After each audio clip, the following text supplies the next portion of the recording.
Hi, Jennifer Novak here, your favorite performance recovery coach and muscle detailer, here to talk about some more fantastic foot mechanics stuff. Today I've got two isometric exercises for you. One is really some helpful cueing for a more familiar exercise called the short foot exercise. Some people call it active arch, and that of course is designed to help activate the longitudinal arch. This is the long arch that everybody is familiar with. A second one, though, that is less talked about, less well known, but equally as important, we're going to have a foot cupping exercise that works the transverse arch that comes right along the base of your metatarsals of the ball of your foot, right behind the toes.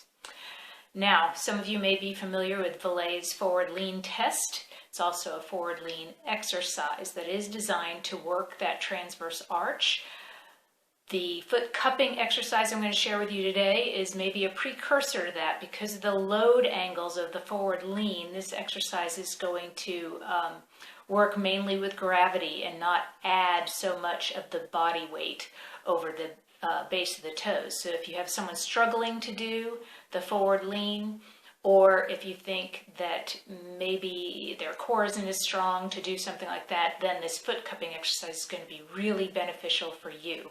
So let's get started. We're going to go with helpful cueing to help people do the short foot, and then we're going to work with how to execute the foot cupping exercise and help that longitudinal arch first and then the transverse arch, and make for more powerful and stronger athletes.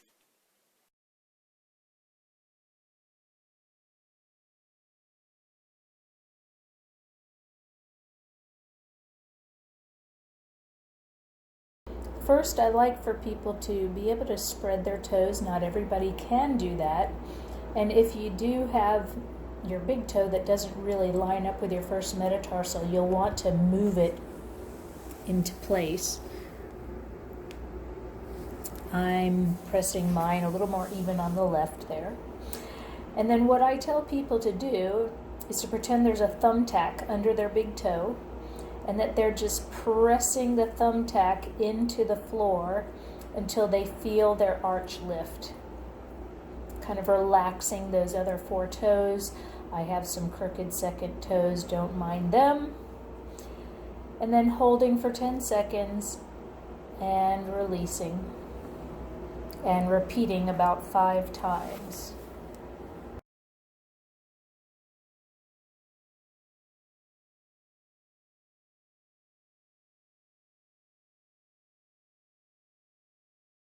What you want to do is pretend that there's a string posted right in the middle of your instep. And with that string, as it gets pulled up, you're squeezing your arch and your metatarsals together and lifting to the point where only your heels and the ends of your toes are staying on the floor. And you hold the isometric for 5 to 10 seconds, and then you relax it. And then you repeat 5 times.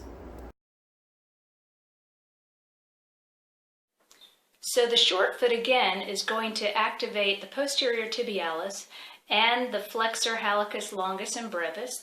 Those are the ones that attach here on the big toe. For lengthwise activation and crosswise activation for the transverse arch is going to be helped by that foot cupping exercise. That's going to engage all your interossei and your adductor hallucis, which helps bring that big toe in line with the rest of the toes and your first metatarsal.